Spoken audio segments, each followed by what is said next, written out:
2. ಶ್ರಮಜೀವಿಗಳು ಮತ್ತು ಕಮ್ಯುನಿಸ್ಟರು. ಕಮ್ಯುನಿಸ್ಟರು ಇಡೀ ಶ್ರಮಜೀವಿಗಳೊಂದಿಗೆ ಯಾವ ಸಂಬಂಧ ಹೊಂದಿರುತ್ತಾರೆ? ಕಮ್ಯುನಿಸ್ಟರು ಕಾರ್ಮಿಕ ವರ್ಗದ ಇತರ ಪಕ್ಷಗಳಿಗೆ ವಿರುದ್ಧವಾಗಿ ಒಂದು ಪ್ರತ್ಯೇಕ ಪಕ್ಷವನ್ನು ರಚಿಸುವುದಿಲ್ಲ. ಅವರಿಗೆ ಸಮಸ್ತ ಶ್ರಮಜೀವಿಗಳ ಹಿತಗಳಿಂದ ಪ್ರತ್ಯೇಕವಾದ ಮತ್ತು ಹೊರತಾದ ಹಿತಾಸಕ್ತಿಗಳು ಯಾವುದೂ ಇಲ್ಲ.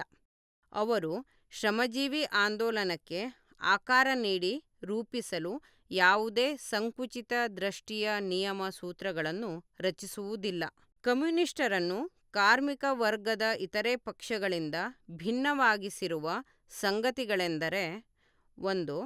ವಿವಿಧ ದೇಶಗಳ ಶ್ರಮಜೀವಿಗಳು ನಡೆಸುವ ರಾಷ್ಟ್ರೀಯ ಹೋರಾಟಗಳಲ್ಲಿ ಕಮ್ಯುನಿಸ್ಟರು ಎಲ್ಲ ರಾಷ್ಟ್ರೀಯತೆಗಳಿಂದಲೂ ಸ್ವತಂತ್ರವಾಗಿ ಇಡೀ ಶ್ರಮಜೀವಿ ವರ್ಗಕ್ಕೆ ಸಾಮಾನ್ಯವಾದ ಹಿತಗಳನ್ನು ಎತ್ತಿ ತೋರಿಸುತ್ತಾರೆ ಮತ್ತು ಅವನ್ನು ಮುಂಚೂಣಿಗೆ ತರುತ್ತಾರೆ. 2. ಬೂರ್ಜ್ವಾಗಳ ವಿರುದ್ಧ ನಡೆಸುವ ಹೋರಾಟದ ಬೆಳವಣಿಗೆಯಲ್ಲಿ ಕಾರ್ಮಿಕ ವರ್ಗವು ಹಾದು ಹೋಗಬೇಕಾದ ವಿವಿಧ ಘಟ್ಟಗಳಲ್ಲಿ ಅವರು ಯಾವತ್ತೂ ಮತ್ತು ಎಲ್ಲೆಲ್ಲೂ ಇಡೀ ಆಂದೋಲನದ ಹಿತಗಳನ್ನೇ ಪ್ರತಿನಿಧಿಸುತ್ತಾರೆ. ಆದ್ದರಿಂದ ಕಮ್ಯುನಿಸ್ಟರು ಒಂದು ಕಡೆ ಆಚರಣೆಯಲ್ಲಿ ಪ್ರತಿಯೊಂದು ದೇಶದ ಕಾರ್ಮಿಕ ವರ್ಗದ ಪಕ್ಷಗಳಲ್ಲಿ ಅತ್ಯಂತ ಮುಂದುವರೆದ ಹಾಗೂ ದೃಢಸಂಕಲ್ಪದ, ಇತರ ಎಲ್ಲರನ್ನೂ ಮುಂದಕ್ಕೆ ಒಯ್ಯುವಂಥ ವಿಭಾಗವಾಗಿದ್ದಾರೆ. ಮತ್ತೊಂದು ಕಡೆ ಸೈದ್ಧಾಂತಿಕವಾಗಿ ಅವರು ಶ್ರಮಜೀವಿಗಳ ಬೃಹತ್ ಸಮೂಹಕ್ಕಿಂತ ಶ್ರಮಜೀವಿ ಚಳುವಳಿಯ ಮುನ್ನಡೆಯ ಮಾರ್ಗ, ಪರಿಸ್ಥಿತಿಗಳು ಹಾಗೂ ಅಂತಿಮ ಸಾರ್ವತ್ರಿಕ ಪರಿಣಾಮಗಳ ಸ್ಪಷ್ಟ ತಿಳುವಳಿಕೆಯನ್ನು ಹೊಂದುವ ಅನುಕೂಲತೆಯನ್ನು ಪಡೆದಿರುತ್ತಾರೆ. ಕಮ್ಯುನಿಸ್ಟರ ಸದ್ಯದ ಗುರಿಯು ಇತರೆಲ್ಲ ಶ್ರಮಜೀವಿ ಪಕ್ಷಗಳ ಗುರಿಯೇ ಆಗಿದೆ: ಶ್ರಮಜೀವಿಗಳನ್ನು ಒಂದು ವರ್ಗವಾಗಿ ರೂಪಿಸುವುದು, ಬೂರ್ಜ್ವಾಗಳ ಪಾರಮ್ಯವನ್ನು ಕಿತ್ತೆಸೆಯುವುದು ಮತ್ತು ಶ್ರಮಜೀವಿಗಳು ರಾಜಕೀಯ ಅಧಿಕಾರವನ್ನು ಸ್ವಾಧೀನಪಡಿಸಿಕೊಳ್ಳುವುದು. ಕಮ್ಯುನಿಸ್ಟರ ಸೈದ್ಧಾಂತಿಕ ತೀರ್ಮಾನಗಳು ಯಾವುದೇ ರೀತಿಯಲ್ಲೂ ಮುಂದೊಮ್ಮೆ ಸಾರ್ವಕಾಲಿಕ ಸುಧಾರಕನೆನಿಸಿಕೊಳ್ಳುವವನು ಆವಿಷ್ಕರಿಸಿದ ಅಥವಾ ಸಂಶೋಧಿಸಿದ ವಿಚಾರಗಳು ಅಥವಾ ನಿಯಮಸೂತ್ರಗಳನ್ನು ಆಧರಿಸಿಲ್ಲ. ಅವು ಅಸ್ತಿತ್ವದಲ್ಲಿರುವ ಒಂದು ವರ್ಗ ಹೋರಾಟದಿಂದ ನಮ್ಮ ಕಣ್ಮುಂದೆಯೇ ಜರುಗುತ್ತಿರುವ ಒಂದು ಐತಿಹಾಸಿಕ ಆಂದೋಲನದಿಂದ ಚಿಮ್ಮುವ ವಾಸ್ತವಿಕ ಸಂಬಂಧಗಳನ್ನು ಸಾರ್ವತ್ರಿಕ ಮಾತುಗಳಲ್ಲಿ ವ್ಯಕ್ತಪಡಿಸುತ್ತವೆ ಅಷ್ಟೇ. ಅಸ್ತಿತ್ವದಲ್ಲಿರುವ ಆಸ್ತಿ ಸಂಬಂಧಗಳನ್ನು ತೊಡೆದುಹಾಕುವುದು ಕಮ್ಯುನಿಸಂನ ಒಂದು ವಿಶಿಷ್ಟ ಲಕ್ಷಣವಂತೂ ಅಲ್ಲವೇ ಅಲ್ಲ. ಈ ಹಿಂದಿನ ಎಲ್ಲ ಆಸ್ತಿ ಸಂಬಂಧಗಳು ಸತತವಾಗಿ ಐತಿಹಾಸಿಕ ಪರಿಸ್ಥಿತಿಗಳಲ್ಲಾದ ಬದಲಾವಣೆಯ ಪರಿಣಾಮವಾದ ಐತಿಹಾಸಿಕ ಬದಲಾವಣೆಗಳಿಗೆ ಒಳಗಾಗುತ್ತವೆ. ಉದಾಹರಣೆಗೆ, ಫ್ರೆಂಚ್ ಕ್ರಾಂತಿಯು ಪಾಳೆಯಗಾರಿ ಆಸ್ತಿಯನ್ನು ಹೊಡೆದುಹಾಕಿ ಬಂಡವಾಳಶಾಹಿ ಆಸ್ತಿಗೆ ಅನುಕೂಲ ಮಾಡಿಕೊಟ್ಟಿತು.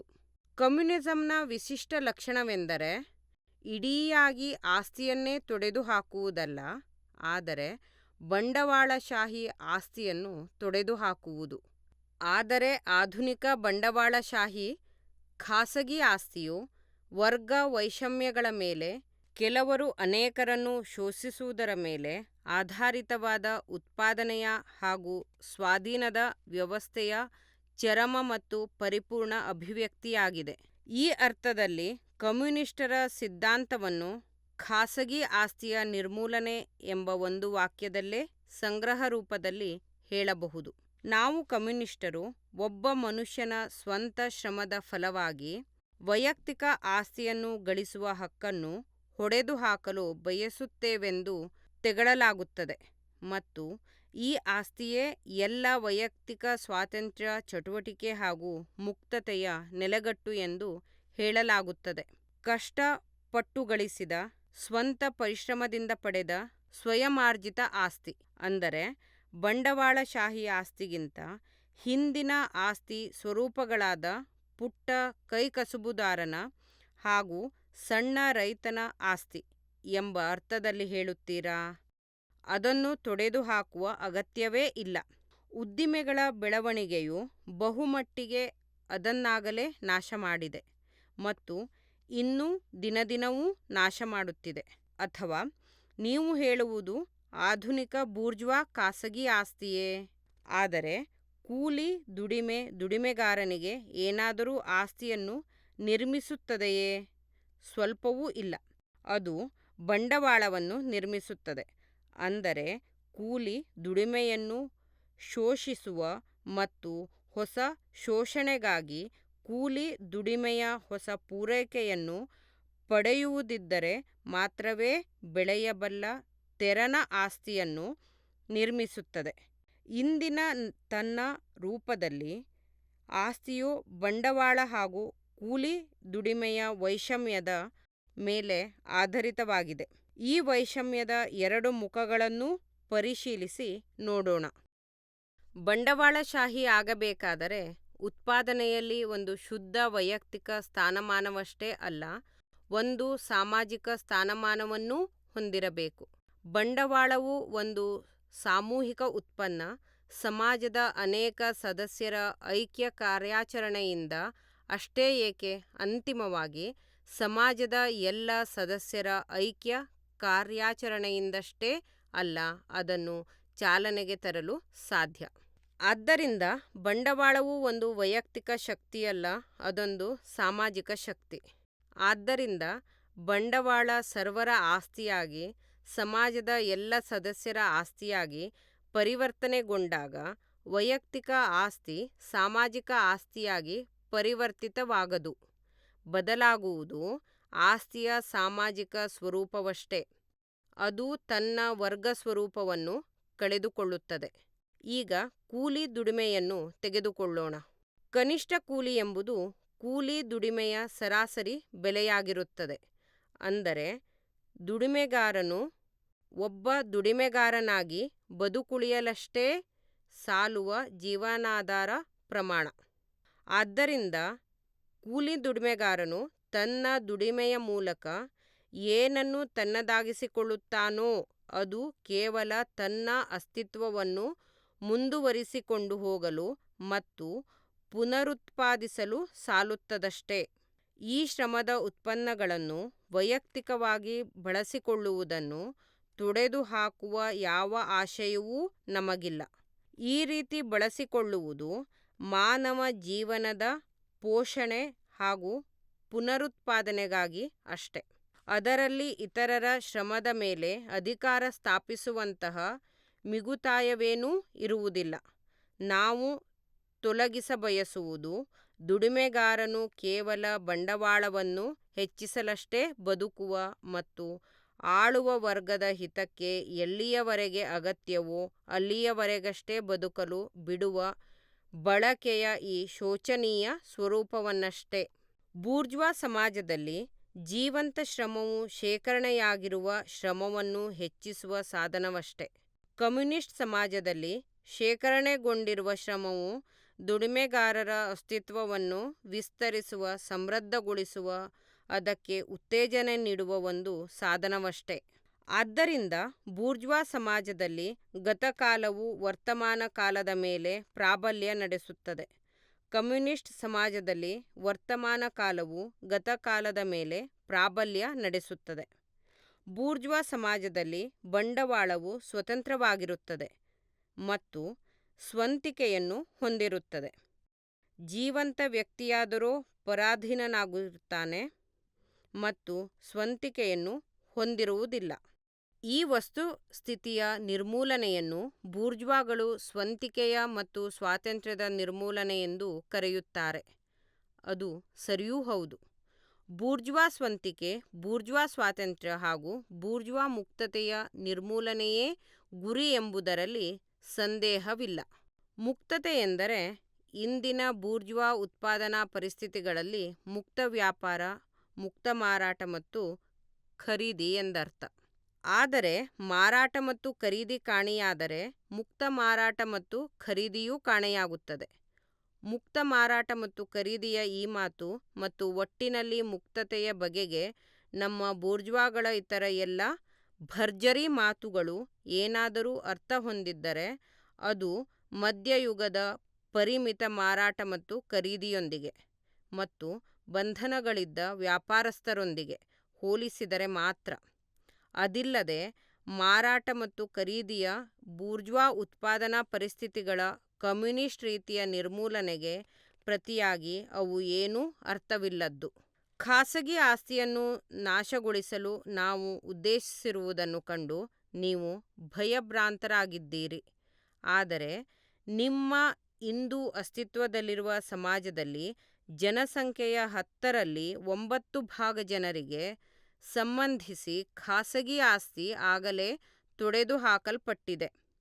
ಕೆಲವರಿಗೆ ಅದರ ಅಸ್ತಿತ್ವ ಆ 10ನೇ 9 ಭಾಗದ ಜನರ ಕೈಯಲ್ಲಿ ಅದರ ಅಸ್ತಿತ್ವ ಇಲ್ಲದೇ ಇರುವುದರಿಂದಲೇ. ಆದ್ದರಿಂದ ನೀವು ನಮ್ಮನ್ನು ನಿಂದಿಸುತ್ತಿರುವುದು ಆಸ್ತಿಯ ಒಂದು ಸ್ವರೂಪವನ್ನು, ಯಾವುದರ ಅಸ್ತಿತ್ವಕ್ಕೆ ಸಮಾಜದ ಅಪಾರ ಬಹುಸಂಖ್ಯಾತರಿಗೆ ಯಾವುದೇ ಆಸ್ತಿಯ ಅಸ್ತಿತ್ವವೇ ಇಲ್ಲದಿರುವುದು ಒಂದು ಅಗತ್ಯ ಸ್ಥಿತಿಯಾಗಿರುವುದೋ ಅಂಥ ಆಸ್ತಿಯ ಸ್ವರೂಪವನ್ನು ತೊಡೆದುಹಾಕಲು ನಾವು ಉದ್ದೇಶಿಸಿರುವೆವು ಎಂದು. ಒಂದೇ ಮಾತಿನಲ್ಲಿ ನಾವು ನಿಮ್ಮ ಆಸ್ತಿಯನ್ನು ತೊಡೆದುಹಾಕಲು ಉದ್ದೇಶಿಸಿದ್ದೇವೆಂದು ನೀವು ನಮ್ಮನ್ನು ನಿಂದಿಸುತ್ತೀರಿ. ಹೌದು, ಅದೇ ಸರಿ, ಅದೇ ನಮ್ಮ ಆಶಯ.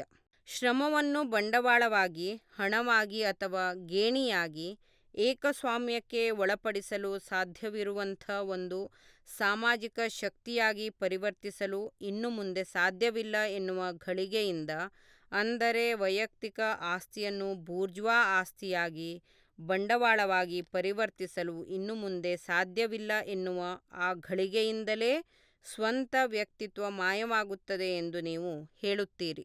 ಆದ್ದರಿಂದ ವ್ಯಕ್ತಿ ಎಂದರೆ ನಿಮ್ಮ ಅರ್ಥದಲ್ಲಿ ಬೂರ್ಜ್ವಾ ಅಲ್ಲದೆ, ಆಸ್ತಿಯ ಮಧ್ಯಮ ವರ್ಗದ ಮಾಲೀಕನಲ್ಲದೆ ಬೇರಾವ ವ್ಯಕ್ತಿಯೂ ಅಲ್ಲ ಎಂಬುದನ್ನು ನೀವು ಒಪ್ಪಿಕೊಳ್ಳಲೇಬೇಕು. ಈ ವ್ಯಕ್ತಿಯನ್ನು ನಿಜಕ್ಕೂ ಹಾದಿಯಿಂದಾಚೆ ಗುಡಿಸಿಬಿಡಬೇಕು, ಅಸಾಧ್ಯವಾಗುವಂತೆ ಮಾಡಬೇಕು.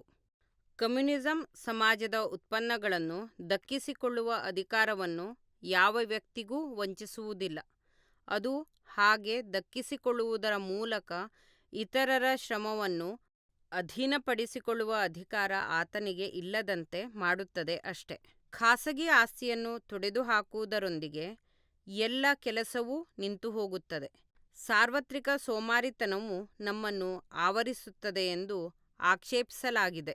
ಇದರ ಪ್ರಕಾರ ಬೂರ್ಜ್ವಾ ಸಮಾಜ ಶುದ್ಧ ಸೋಮಾರಿತನದಿಂದ ಬಹು ಹಿಂದೆಯೇ ನರಿ ನಾಯಿ ಪಾಲಾಗಬೇಕಿತ್ತು. ಏಕೆಂದರೆ ಅದರ ಕೆಲಸ ಮಾಡುವ ಸದಸ್ಯರು ಏನನ್ನೂ ಗಳಿಸುವುದಿಲ್ಲ, ಏನಾದರೂ ಗಳಿಸುವವರು ಕೆಲಸ ಮಾಡುವುದಿಲ್ಲ. ಈ ಆಕ್ಷೇಪಣೆಯೆಲ್ಲ ಬಂಡವಾಳವೇ ಇಲ್ಲದಿರುವಾಗ ಕೂಲಿ ದುಡಿಮೆ ಇರುವುದೇ ಸಾಧ್ಯವಿಲ್ಲ ಎಂಬ ಪುನರುಕ್ತಿಯ ಮತ್ತೊಂದು ಅಭಿವ್ಯಕ್ತಿ ಅಷ್ಟೆ. ಇದೇ ರೀತಿ ಕಮ್ಯುನಿಸ್ಟ್ ಭೌತಿಕ ಉತ್ಪನ್ನಗಳ ಉತ್ಪಾದನೆ ಹಾಗೂ ಬಳಕೆಯ ವಿರುದ್ಧ ಎತ್ತುವ ಆಕ್ಷೇಪಣೆಗಳನ್ನೇ ಬೌದ್ಧಿಕ ಉತ್ಪನ್ನಗಳ ಉತ್ಪಾದನೆ ಹಾಗೂ ಬಳಕೆಯ ಕಮ್ಯುನಿಸ್ಟ್ ಮಾದರಿಯ ವಿಧಾನಗಳ ವಿರುದ್ಧವೂ ಎತ್ತಲಾಗುತ್ತದೆ. ಬೂರ್ಜ್ವಾ ಮನುಷ್ಯವರ್ಗ ಆಸ್ತಿಯು ಕಣ್ಮರೆಯಾದರೆ ಉತ್ಪಾದನೆಯೇ ಕಣ್ಮರೆಯಾಗುತ್ತದೆ ಎಂದು ಬಗೆದಂತೆಯೇ ವರ್ಗ ಸಂಸ್ಕೃತಿಯ ಕಣ್ಮರೆ ಅವನ ಮಟ್ಟಿಗೆ ಎಲ್ಲ ಸಂಸ್ಕೃತಿಯ ಕಣ್ಮರೆ. ಯಾವ ಸಂಸ್ಕೃತಿಯು ನಷ್ಟವಾಯಿತೆಂದು ಅವನು ಶೋಕಿಸುತ್ತಾನೋ ಆ ಸಂಸ್ಕೃತಿಯು ಅಪಾರ ಬಹುಸಂಖ್ಯಾತರಿಗೆ ಕೇವಲ ಯಂತ್ರದಂತೆ ವರ್ತಿಸಲು ನೀಡುವ ಒಂದು ತರಬೇತಿ ಮಾತ್ರ. ಆದರೆ ಎಲ್ಲಿಯವರೆಗೆ ಬೂರ್ಜ್ವಾ ಆಸ್ತಿಯನ್ನು ತೊಡೆದುಹಾಕುವ ನಮ್ಮ ಆಶಯವನ್ನು, ಸ್ವಾತಂತ್ರ್ಯ, ಸಂಸ್ಕೃತಿ ಕಾಯಿದೆ ಇತ್ಯಾದಿಗಳನ್ನು ಕುರಿತಂತೆ ನಿಮ್ಮ ಬೂರ್ಜ್ವಾ ಕಲ್ಪನೆಗಳ ಮಾನದಂಡದಿಂದ ಅಳೆಯುತ್ತೀರೋ ಅಲ್ಲಿಯವರೆಗೆ ನಮ್ಮ ಮೇಲೆ ಕೂಗಾಡಬೇಡಿ. ನಿಮ್ಮ ವಿಚಾರಗಳೇ ನಿಮ್ಮ ಬೂರ್ಜ್ವಾ ಉತ್ಪಾದನೆ ಹಾಗೂ ಬೂರ್ಜ್ವಾ ಆಸ್ತಿಯ ಪರಿಸ್ಥಿತಿಗಳಿಂದ ಬೆಳೆದು ಬಂದವುಗಳು. ಅಂತೆಯೇ ನಿಮ್ಮ ನ್ಯಾಯಶಾಸ್ತ್ರವೂ ನಿಮ್ಮ ವರ್ಗದ ಸಂಕಲ್ಪವನ್ನೇ ಎಲ್ಲರಿಗೂ ಶಾಸನವನ್ನಾಗಿ ಮಾಡಿರುವುದಲ್ಲದೆ ಬೇರೇನೂ ಅಲ್ಲ. ನಿಮ್ಮ ವರ್ಗದ ಅಸ್ತಿತ್ವ, ಆರ್ಥಿಕ ಪರಿಸ್ಥಿತಿಯೇ ಈ ಸಂಕಲ್ಪದ ಸ್ವರೂಪವನ್ನೂ ದಿಶೆಯನ್ನೂ ನಿರ್ಧರಿಸಿರುವಂಥದ್ದು. ನಿಮ್ಮ ಇಂದಿನ ಉತ್ಪಾದನಾ ವಿಧಾನ ಹಾಗೂ ಆಸ್ತಿಯ ಸ್ವರೂಪದಿಂದ ಉದ್ಭವಿಸುವ ಸಾಮಾಜಿಕ ಸ್ವರೂಪಗಳನ್ನೇ ಉತ್ಪಾದನೆಯ ಪ್ರಗತಿಯಲ್ಲಿ ಕಾಣಿಸಿಕೊಳ್ಳುವ ಹಾಗೂ ಕಣ್ಮರೆಯಾಗುವ ಐತಿಹಾಸಿಕ ಸಂಬಂಧಗಳನ್ನೇ ನಿಸರ್ಗದ ಹಾಗೂ ವಿವೇಚನೆಯ ಶಾಶ್ವತ ನಿಯಮಗಳನ್ನಾಗಿ ಪರಿವರ್ತಿಸುವಂತೆ ನಿಮ್ಮನ್ನು ಪ್ರೇರೇಪಿಸುತ್ತಿರುವ ನಿಮ್ಮ ಸ್ವಾರ್ಥಪರ ತಪ್ಪುಗ್ರಹಿಕೆ ನಿಮ್ಮಂತೆಯೇ ನಿಮಗೆ ಮುನ್ನ ಇದ್ದ ಪ್ರತಿಯೊಂದು ಆಳುವ ವರ್ಗವೂ ಹೊಂದಿದ್ದ ತಪ್ಪುಗ್ರಹಿಕೆ. ಪುರಾತನ ಆಸ್ತಿಯ ವಿಷಯದಲ್ಲಿ ನೀವು ಏನನ್ನು ಸ್ಪಷ್ಟವಾಗಿ ಕಾಣುತ್ತೀರೋ, ಪಾಳೆಯಗಾರಿ ಆಸ್ತಿಯ ವಿಷಯದಲ್ಲಿ ನೀವು ಏನನ್ನು ಒಪ್ಪಿಕೊಳ್ಳುತ್ತೀರೋ ಅದನ್ನೇ ನಿಮ್ಮ ಸ್ವಂತ ಬೂರ್ಜ್ವಾ ಆಸ್ತಿಯ ಸ್ವರೂಪದ ವಿಷಯದಲ್ಲಿ ಒಪ್ಪಿಕೊಳ್ಳುವುದು ನಿಮಗೆ ನಿಷಿದ್ಧ. ಕುಟುಂಬದ ನಾಶ. ಕಮ್ಯುನಿಸ್ಟರ ಈ ಕುಖ್ಯಾತ ಪ್ರಸ್ತಾಪವನ್ನು ಕೇಳಿ ಅತ್ಯಂತ ಉಗ್ರವಾದಿಯೂ ಕೆರಳುತ್ತಾನೆ. ಇಂದಿನ ಕುಟುಂಬ, ಬೂರ್ಜ್ವಾ ಕುಟುಂಬ ಯಾವ ಅಡಿಪಾಯದ ಮೇಲೆ ನೆಲೆ ನಿಂತಿದೆ? ಬಂಡವಾಳದ ಮೇಲೆ, ಖಾಸಗಿ ಗಳಿಕೆಯ ಮೇಲೆ. ಈ ಕುಟುಂಬದ ಅಸ್ತಿತ್ವ ಸಂಪೂರ್ಣವಾಗಿ ಬೆಳವಣಿಗೆ ಹೊಂದಿರುವ ಸ್ವರೂಪದಲ್ಲಿ ಇರುವುದು ಬೂರ್ಜ್ವಾಗಳ ನಡುವೆ ಮಾತ್ರ. ಆದರೆ ಈ ವಸ್ತುಸ್ಥಿತಿಗೆ ಪೂರಕವಾಗಿ ಶ್ರಮಜೀವಿಗಳ ನಡುವೆ ಕುಟುಂಬದ ಅಸ್ತಿತ್ವ ವ್ಯಾವಹಾರಿಕವಾಗಿ ಇಲ್ಲದಿರುವುದು ಮತ್ತು ಸಾರ್ವಜನಿಕ ವೇಶ್ಯಾವೃತ್ತಿ ಕಾಣಸಿಗುತ್ತದೆ.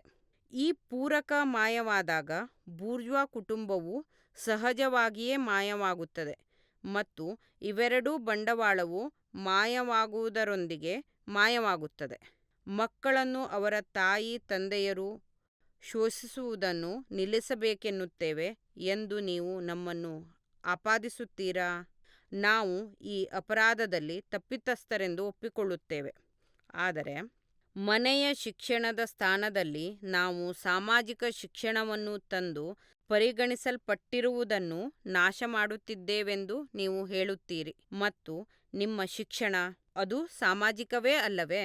ನೀವು ಯಾವ ಸಾಮಾಜಿಕ ಪರಿಸ್ಥಿತಿಗಳ ಅಡಿಯಲ್ಲಿ ಸಮಾಜದ ಪ್ರತ್ಯಕ್ಷ ಇಲ್ಲವೇ ಪರೋಕ್ಷ ಮಧ್ಯಪ್ರವೇಶದಿಂದ ಶಾಲೆಗಳು ಇತ್ಯಾದಿಗಳ ಮೂಲಕ ಶಿಕ್ಷಣ ನೀಡುತ್ತೀರೋ ಅದರಿಂದ ನಿರ್ಧರಿಸಲ್ಪಡುತ್ತದಲ್ಲವೇ? ಶಿಕ್ಷಣದಲ್ಲಿ ಸಮಾಜದ ಮಧ್ಯಪ್ರವೇಶ ಕಮ್ಯುನಿಸ್ಟರ ಆವಿಷ್ಕಾರವೇನೂ ಅಲ್ಲ. ಆದರೆ ಅವರು ಈ ಮಧ್ಯಪ್ರವೇಶದ ಸ್ವರೂಪವನ್ನು ಬದಲಿಸಬಯಸುತ್ತಾರೆ ಮತ್ತು ಶಿಕ್ಷಣವನ್ನು ಆಳುವ ವರ್ಗದ ಪ್ರಭಾವದಿಂದ ಪಾರು ಮಾಡಲು ಬಯಸುತ್ತಾರೆ.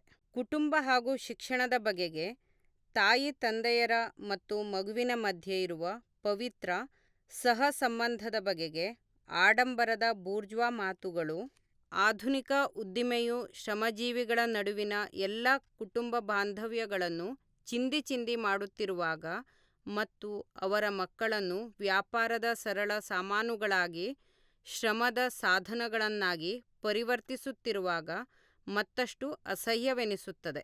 ಆದರೆ ನೀವು ಕಮ್ಯುನಿಸ್ಟರು ಮಹಿಳೆಯರ ಸಮಷ್ಟಿಯನ್ನು ಸೃಷ್ಟಿಸುತ್ತೀರಿ ಎಂದು ಬೂರ್ಜ್ವಾಗಳ ಇಡೀ ವರ್ಗ ಸಾಮೂಹಿಕವಾಗಿ ಕಿರುಚುತ್ತದೆ. ಬೂರ್ಜ್ವಾ ತನ್ನ ಪತ್ನಿಯಲ್ಲಿ ಉತ್ಪಾದನೆಯ ಒಂದು ಸಲಕರಣೆಯನ್ನಷ್ಟೇ ಕಾಣುತ್ತಾನೆ. ಉತ್ಪಾದನಾ ಸಲಕರಣೆಗಳನ್ನು ಸಮಷ್ಟಿಯಾಗಿ ಶೋಷಿಸಬೇಕೆಂಬ ಮಾತನ್ನು ಅವನು ಕೇಳಿದ್ದಾನೆ ಮತ್ತು ಸಹಜವಾಗಿಯೇ ಎಲ್ಲರ ಸಾಮಾನ್ಯ ಸ್ವತ್ತಾಗಿರುವ ಸ್ಥಿತಿಯು ಮಹಿಳೆಯರ ಪಾಲಿಗೂ ಬರುತ್ತದೆ ಎಂದಲ್ಲದೆ ಬೇರಾವ ತೀರ್ಮಾನಕ್ಕೂ ಆತ ಬರಲಾರ. ಆತನಿಗೆ ಮಹಿಳೆಯರು ಕೇವಲ ಉತ್ಪಾದನಾ ಸಲಕರಣೆಗಳಾಗಿರುವ ಸ್ಥಿತಿಯನ್ನು ತೊಡೆದುಹಾಕುವುದೇ ನಿಜವಾದ ಗುರಿ ಎಂಬ ಒಂದು ಸಂದೇಹ ಕೂಡ ಇಲ್ಲ. ಇನ್ನುಳಿದ ಸಂಗತಿಯ ಬಗ್ಗೆ ಕಮ್ಯುನಿಸ್ಟರು ಬಹಿರಂಗವಾಗಿಯೂ ಅಧಿಕೃತವಾಗಿಯೂ ಮಹಿಳೆಯರ ಸಮಷ್ಟಿಯನ್ನು ಸ್ಥಾಪಿಸುತ್ತಾರೆ ಎಂಬುದರ ಬಗ್ಗೆ ತಮ್ಮದು ಸಾತ್ವಿಕ ರೋಷ ಎಂಬ ಬೂರ್ಜ್ವಾಗಳ ನಟನೆಗಿಂತ ಹೆಚ್ಚು ಹಾಸ್ಯಾಸ್ಪದವಾದುದು ಬೇರೊಂದಿಲ್ಲ. ಮಹಿಳೆಯರ ಸಮಷ್ಟಿಯನ್ನು ಕಮ್ಯುನಿಸ್ಟರೇನೂ ತರಬೇಕಿಲ್ಲ. ಅದು ಹೆಚ್ಚು ಕಡಿಮೆ ಅನಾದಿ ಕಾಲದಿಂದಲೇ ಅಸ್ತಿತ್ವದಲ್ಲಿದೆ. ನಮ್ಮ ಬೂರ್ಜ್ವಾಗಳು ತಮ್ಮ ಶ್ರಮಜೀವಿಗಳ ಹೆಂಡತಿಯರನ್ನೂ ಮತ್ತು ಅವರ ಹೆಣ್ಣುಮಕ್ಕಳನ್ನೂ ತನ್ನ ವಶದಲ್ಲಿ ಇಟ್ಟುಕೊಂಡಿರುವಷ್ಟರಿಂದಲೇ ತೃಪ್ತರಾಗರು.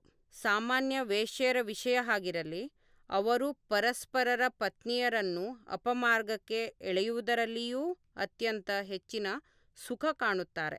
ಬೂರ್ಜ್ವಾ ಮದುವೆಯು ವಾಸ್ತವಿಕವಾಗಿ ಸಮಷ್ಟಿ ಪತ್ನಿಯರ ಒಂದು ವ್ಯವಸ್ಥೆಯಷ್ಟೇ.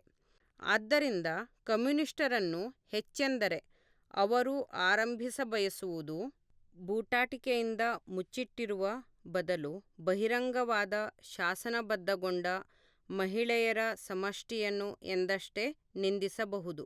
ಇನ್ನುಳಿದಂತೆ ಪ್ರಸಕ್ತ ಉತ್ಪಾದನಾ ವ್ಯವಸ್ಥೆಯ ನಿರ್ಮೂಲನೆ, ಅದರೊಂದಿಗೆ ಆ ವ್ಯವಸ್ಥೆಯಲ್ಲಿ ಉದ್ಭವಿಸಿದ ಮಹಿಳೆಯರ ಸಮಷ್ಟಿಯ ಅಂದರೆ ಸಾರ್ವಜನಿಕ ಮತ್ತು ಖಾಸಗಿ ವೇಶ್ಯಾವೃತ್ತಿಯ ನಿರ್ಮೂಲನೆಯನ್ನೂ ತರುತ್ತದೆ ಎಂಬುದು ಸ್ವಯಂ ವೇದ್ಯ. ಇನ್ನು ಕಮ್ಯುನಿಸ್ಟರು ದೇಶಗಳನ್ನು ಮತ್ತು ರಾಷ್ಟ್ರೀಯತೆಯನ್ನು ನಿರ್ನಾಮ ಮಾಡಬಯಸುತ್ತಾರೆ ಎಂದೂ ಅವರನ್ನು ನಿಂದಿಸಲಾಗುತ್ತದೆ. ದುಡಿಯುವ ಜನರಿಗೆ ದೇಶ ಇಲ್ಲ, ಅವರ ಬಳಿ ಇಲ್ಲದುದನ್ನು ನಾವು ಅವರಿಂದ ತೆಗೆದುಕೊಳ್ಳಲಾರೆವು. ಶ್ರಮಜೀವಿ ವರ್ಗವು ಮೊಟ್ಟ ಮೊದಲನೆಯದಾಗಿ ರಾಜಕೀಯ ಪರಮಾಧಿಕಾರವನ್ನು ಪಡೆದುಕೊಳ್ಳಬೇಕಾದುದರಿಂದ ದೇಶದ ಅಗ್ರಗಣ್ಯ ವರ್ಗದ ಮಟ್ಟಕ್ಕೆ ಏರಬೇಕಾಗುತ್ತದೆ. ತನ್ನನ್ನೇ ರಾಷ್ಟ್ರವಾಗಿ ರಚಿಸಿಕೊಳ್ಳಬೇಕಾಗುತ್ತದೆ. ಅಷ್ಟರ ಮಟ್ಟಿಗೆ ಅದು ಬೂರ್ಜ್ವಾ ಅರ್ಥದಲ್ಲಿ ಅಲ್ಲವಾದರೂ ತಾನೇ ರಾಷ್ಟ್ರೀಯವಾಗಿದೆ. ಜನತೆಗಳ ಮಧ್ಯೆ ರಾಷ್ಟ್ರೀಯ ಭಿನ್ನತೆಗಳು ಮತ್ತು ವೈಷಮ್ಯಗಳು ಬೂರ್ಜ್ವಾ ವರ್ಗದ ಬೆಳವಣಿಗೆಯ ಕಾರಣದಿಂದಾಗಿ, ಮುಕ್ತ ವಾಣಿಜ್ಯದಿಂದಾಗಿ, ಜಾಗತಿಕ ಮಾರುಕಟ್ಟೆಯಿಂದಾಗಿ, ಉತ್ಪಾದನೆಯ ವಿಧಾನದಲ್ಲಿ ಮತ್ತು ಅದಕ್ಕನುಗುಣವಾಗಿ ಜೀವನ ಪರಿಸ್ಥಿತಿಗಳಲ್ಲಿ ಉಂಟಾಗಿರುವ ಏಕರೂಪತೆಯಿಂದಾಗಿ ಅನುದಿನವೂ ಹೆಚ್ಚು ಹೆಚ್ಚಾಗಿ ಕಣ್ಮರೆಯಾಗುತ್ತಿವೆ. ಶ್ರಮಜೀವಿ ವರ್ಗದ ಪರಮಾಧಿಕಾರ ಅವು ಇನ್ನೂ ಹೆಚ್ಚು ತ್ವರಿತವಾಗಿ ಕಣ್ಮರೆಯಾಗುವಂತೆ ಮಾಡುತ್ತದೆ. ಶ್ರಮಜೀವಿ ವರ್ಗದ ಉದ್ಧಾರಕ್ಕೆ ಕನಿಷ್ಠ ಅಗ್ರಗಣ್ಯ ನಾಗರಿಕ ದೇಶಗಳ ಐಕ್ಯ ಕಾರ್ಯಾಚರಣೆಯಾದರೂ ಮೊದಲ ಷರತ್ತುಗಳಲ್ಲೊಂದಾಗಿದೆ. ಒಬ್ಬ ವ್ಯಕ್ತಿ ಇನ್ನೊಬ್ಬನನ್ನು ಶೋಷಿಸುವುದನ್ನು ಯಾವ ಪ್ರಮಾಣದಲ್ಲಿ ಕೊನೆಗೊಳಿಸಲಾಗುತ್ತದೋ ಆ ಪ್ರಮಾಣದಲ್ಲಿ ಒಂದು ರಾಷ್ಟ್ರವು ಮತ್ತೊಂದನ್ನು ಶೋಷಿಸುವುದನ್ನು ಕೊನೆಗೊಳಿಸಲಾಗುತ್ತದೆ. ಒಂದು ರಾಷ್ಟ್ರದೊಳಗೆ ವರ್ಗಗಳ ನಡುವಿನ ವೈಷಮ್ಯ ಯಾವ ಪ್ರಮಾಣದಲ್ಲಿ ಮಾಯವಾಗುತ್ತದೋ ಅದೇ ಪ್ರಮಾಣದಲ್ಲಿ ಒಂದು ರಾಷ್ಟ್ರ ಮತ್ತು ಇನ್ನೊಂದರ ನಡುವಿನ ವೈರವೂ ಕೊನೆಗೊಳ್ಳುತ್ತದೆ. ಕಮ್ಯುನಿಸಂ ವಿರುದ್ಧ ಒಂದು ಧಾರ್ಮಿಕ, ಒಂದು ತತ್ವಶಾಸ್ತ್ರೀಯ ಮತ್ತು ಒಟ್ಟಿನ ಮೇಲೆ ಸೈದ್ಧಾಂತಿಕ ದೃಷ್ಟಿಕೋನದಿಂದ ಮಾಡುವ ಆಪಾದನೆಗಳು ಗಹನವಾದ ಪರೀಕ್ಷೆಗೆ ಅರ್ಹವಾದವುಗಳಲ್ಲ. ಮಾನವನ ವಿಚಾರಗಳು, ಅಭಿಪ್ರಾಯಗಳು ಮತ್ತು ಪರಿಕಲ್ಪನೆಗಳು, ಒಂದು ಪದದಲ್ಲಿ ಹೇಳುವುದಾದರೆ ಮಾನವನ ಪ್ರಜ್ಞೆ, ಅವನ ಭೌತಿಕ ಅಸ್ತಿತ್ವದ ಪರಿಸ್ಥಿತಿಗಳಲ್ಲಿ, ಅವನ ಸಾಮಾಜಿಕ ಸಂಬಂಧಗಳಲ್ಲಿ ಮತ್ತು ಅವನ ಸಾಮಾಜಿಕ ಜೀವನದಲ್ಲಿ ಆಗುವ ಪ್ರತಿಯೊಂದು ಬದಲಾವಣೆಯಿಂದಲೂ ಬದಲಾಗುತ್ತದೆ ಎಂಬುದನ್ನು ತಿಳಿದುಕೊಳ್ಳಲು ಗಾಢವಾದ ಅಂತರ್ದೃಷ್ಟಿ ಬೇಕೇ? ವಿಚಾರಗಳ ಇತಿಹಾಸವು ಭೌತಿಕ ಉತ್ಪಾದನೆಯು ಬದಲಾಗುವ ಪ್ರಮಾಣಕ್ಕನುಗುಣವಾಗಿ ಬೌದ್ಧಿಕ ಉತ್ಪಾದನೆಯು ತನ್ನ ಸ್ವರೂಪವನ್ನು ಬದಲಿಸಿಕೊಳ್ಳುತ್ತದೆ ಎಂಬುದನ್ನಲ್ಲದೆ ಬೇರೇನನ್ನೂ ತೋರಿಸುತ್ತದೆ. ಪ್ರತಿಯೊಂದು ಯುಗದ ಆಳುವ ವಿಚಾರಗಳು ಯಾವತ್ತೂ ಅದರ ಆಳುವ ವರ್ಗದ ವಿಚಾರಗಳೇ ಆಗಿವೆ. ಸಮಾಜವನ್ನು ಕ್ರಾಂತಿಕಾರಕಗೊಳಿಸುವ ವಿಚಾರಗಳ ಬಗೆಗೆ ಜನರು ಮಾತನಾಡುವಾಗ ಹಳೆಯ ಸಮಾಜದೊಳಗೆ ಒಂದು ಹೊಸತರ ಎಳೆಗಳು ಸೃಷ್ಟಿಯಾಗಿರುತ್ತವೆ. ಹಳೆಯ ವಿಚಾರಗಳ ವಿಸರ್ಜನೆ ಅಸ್ತಿತ್ವದ ಹಳೆಯ ಪರಿಸ್ಥಿತಿಗಳ ವಿಸರ್ಜನೆಯೊಂದಿಗೆ ಹೆಜ್ಜೆ ಹಾಕಿಕೊಂಡು ಹೋಗುತ್ತದೆ ಎಂಬ ಸಂಗತಿಯನ್ನು ಅವರು ವ್ಯಕ್ತಪಡಿಸುತ್ತಾರೆ, ಬೇರೇನನ್ನಲ್ಲ. ಪ್ರಾಚೀನ ಜಗತ್ತು ಮರಣಶಯ್ಯೆಯಲ್ಲಿದ್ದಾಗ ಪ್ರಾಚೀನ ಧರ್ಮಗಳನ್ನು ಕ್ರಿಶ್ಚಿಯನ್ ಧರ್ಮ ಮಣಿಸಿತು. 18ನೆಯ ಶತಮಾನದಲ್ಲಿ ಕ್ರಿಶ್ಚಿಯನ್ ವಿಚಾರಗಳು ತರ್ಕನಿಷ್ಠ ವಿಚಾರಗಳಿಗೆ ಮಣಿದಾಗ ಪಾಳೆಯಗಾರಿ ಸಮಾಜವು ಆಗ ಕ್ರಾಂತಿಕಾರಿಯಾಗಿದ್ದ ಬೂರ್ಜ್ವಾಗಳೊಂದಿಗೆ ಸಾವಿನ ಸಮರ ನಡೆಸಿತು. ಧಾರ್ಮಿಕ ಸ್ವಾತಂತ್ರ್ಯ ಹಾಗೂ ಮನಸ್ಸಾಕ್ಷಿ ಸ್ವಾತಂತ್ರ್ಯ ಎಂಬ ವಿಚಾರಗಳು ಜ್ಞಾನದ ಕ್ಷೇತ್ರದೊಳಗೆ ಮುಕ್ತ ಸ್ಪರ್ಧೆಯು ಮೇಲುಗೈ ಪಡೆದುದರ ಅಭಿವ್ಯಕ್ತಿಯಾಗಿದ್ದವಷ್ಟೇ. ಮುಂದೆ ಹೀಗನ್ನಬಹುದು, ನಿಸ್ಸಂದೇಹವಾಗಿಯೂ ಚಾರಿತ್ರಿಕ ಬೆಳವಣಿಗೆಯ ಹಾದಿಯಲ್ಲಿ ಧಾರ್ಮಿಕ, ನೈತಿಕ, ತತ್ವಶಾಸ್ತ್ರೀಯ ಹಾಗೂ ನ್ಯಾಯಶಾಸ್ತ್ರೀಯ ವಿಚಾರಗಳು ಮಾರ್ಪಾಟಾಗಿವೆ. ಆದರೆ ಧರ್ಮ, ನೀತಿಶಾಸ್ತ್ರ, ತತ್ವಶಾಸ್ತ್ರ, ರಾಜಕೀಯ ವಿಜ್ಞಾನ ಹಾಗೂ ಕಾನೂನು ಇವುಗಳು ಸತತವಾಗಿ ಈ ಬದಲಾವಣೆಗಳನ್ನು ಮೀರಿ ನಿಂತಿವೆ. ಇದಲ್ಲದೆ ಸ್ವಾತಂತ್ರ್ಯ, ನ್ಯಾಯ ಇವೇ ಮುಂತಾದ ಎಲ್ಲ ಸಮಾಜ ಸ್ಥಿತಿಗಳಿಗೂ ಸಾಮಾನ್ಯವಾದಂಥ ಶಾಶ್ವತ ಸತ್ಯಗಳಿವೆ. ಆದರೆ ಕಮ್ಯುನಿಸಂ ಈ ಶಾಶ್ವತ ಸತ್ಯಗಳನ್ನು ನಿರ್ಮೂಲ ಮಾಡುತ್ತದೆ. ಅದು ಧರ್ಮವನ್ನು ಮತ್ತು ನೈತಿಕತೆಯನ್ನು ಹೊಸ ನೆಲೆಯಲ್ಲಿ ರಚಿಸುವುದರ ಬದಲು ಅದನ್ನೇ ನಿರ್ಮೂಲ ಮಾಡುತ್ತದೆ. ಆದ್ದರಿಂದ ಅದು ಎಲ್ಲ ಗತ ಐತಿಹಾಸಿಕ ಅನುಭವಕ್ಕೂ ವಿರೋಧವಾಗಿ ವರ್ತಿಸುತ್ತದೆ. ಈ ಆಪಾದನೆಯ ತಥ್ಯವೇನು? ಎಲ್ಲ ಗತ ಸಮಾಜ ಇತಿಹಾಸದಲ್ಲಿ ವರ್ಗ ವೈಷಮ್ಯಗಳ ವಿಭಿನ್ನ ಪರ್ವಗಳಲ್ಲಿ ವಿಭಿನ್ನ ಸ್ವರೂಪಗಳನ್ನು ತಳೆದ ವೈಷಮ್ಯಗಳ ಬೆಳವಣಿಗೆ ಇದ್ದೇ ಇದೆ. ಆದರೆ ಅವು ಯಾವುದೇ ಸ್ವರೂಪ ತಳೆದಿರಲಿ, ಒಂದು ಸಂಗತಿ ಹಿಂದಿನ ಎಲ್ಲ ಯುಗಗಳಿಗೆ ಸಾಮಾನ್ಯವಾಗಿದೆ. ಅದೇನೆಂದರೆ ಸಮಾಜದ ಒಂದು ಭಾಗದಿಂದ ಮತ್ತೊಂದರ ಶೋಷಣೆ. ಹೀಗಿರುವಾಗ ಗತಯುಗಗಳ ಸಾಮಾಜಿಕ ಪ್ರಜ್ಞೆಯು ಅದು ಎಷ್ಟೇ ಬಹುಳತೆ ಹಾಗೂ ವೈವಿಧ್ಯತೆಯನ್ನು ತೋರಿದರೂ ಕೆಲವು ಸಾಮಾನ್ಯ ಸ್ವರೂಪಗಳೊಳಗೆ ಅಥವಾ ಸಾಮಾನ್ಯ ವಿಚಾರಗಳ ಒಳಗೆ ಚಲಿಸುತ್ತಿದ್ದರೆ ಅದರಲ್ಲಿ ಆಶ್ಚರ್ಯವೇನಿಲ್ಲ. ಇವು ವರ್ಗ ವೈಷಮ್ಯಗಳು ಸಂಪೂರ್ಣವಾಗಿ ಕಣ್ಮರೆಯಾದಾಗಷ್ಟೇ ಸಂಪೂರ್ಣವಾಗಿ ಅದೃಶ್ಯವಾಗುವಂಥವುಗಳು.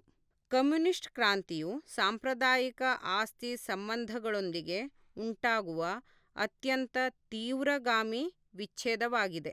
ಆದ್ದರಿಂದ ಅದರ ಬೆಳವಣಿಗೆಯಲ್ಲಿ ಸಾಂಪ್ರದಾಯಿಕ ವಿಚಾರಗಳೊಂದಿಗೆ ಅತ್ಯಂತ ತೀವ್ರಗಾಮಿ ವಿಚ್ಛೇದವೂ ಒಳಗೊಂಡಿದ್ದರೆ ಆಶ್ಚರ್ಯವೇನಿಲ್ಲ.